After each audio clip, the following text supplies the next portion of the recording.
Oil change day on the Suzuki JR50. Let's go. Engine drain bolt. I'm already backed out a little bit. It's easier for me to do it on the ground than on the stand, just because I have a container that I can put under there. It's 11 mil. Oh, a 12 mil. There you go. Oh. Drain bolt looks okay. That just looks like gunk. We'll get it cleaned up. Drain bolt's all clean. It's just leftover residue from an oil leak that we fixed. Looks pretty good. It's pretty much all the way done. I like to crack. It's just like doing an oil change on your truck or your car. I like to crack the fill, drain it out. That way everything gets out. All right, since we haven't done this in a while, I'm gonna kind of do a modified flush. I'm just gonna pour some new oil in there, let it flush out, and then spill it all over my super clean case. Great. And we'll just wipe that little guy down. Don't worry about it. It's pretty much stuff driven. We're gonna put the drain bolt back in.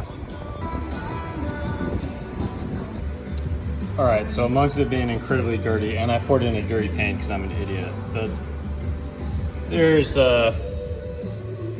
definitely some metal chunk, I'll call it flake in there, so we may be rebuilding something here pretty soon, but I got my eyes on something that's gonna help us.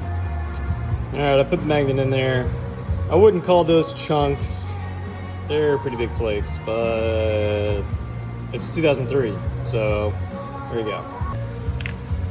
All right, so this particular bike, when you do an oil change, it takes 450 mLs. mLs and cc's are the same thing. So I'm gonna fill it up to 450. I got a little bit of Salucas left over, and then this came with the bike. We're gonna finish the rest of it off. But when you finish that, you can pour the old oil in here and then take it wherever you need to go to dispose of it. That way you're not sitting with oil. But anyway, we're gonna fill it up, put it in the bike.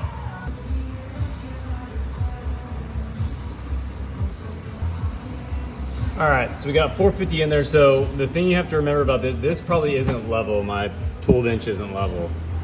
But I want this bottom line at 450. The sides, just because of the concave of this cone, the sides are gonna be a little bit higher, but I want the middle to be at 450. So I'm there, we're good.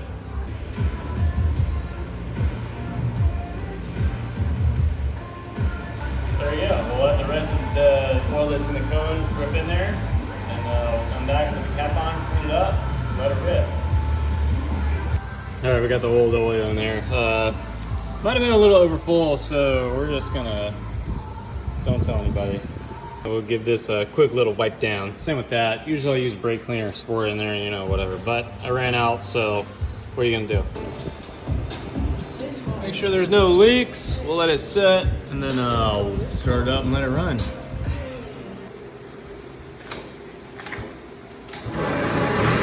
Yeah!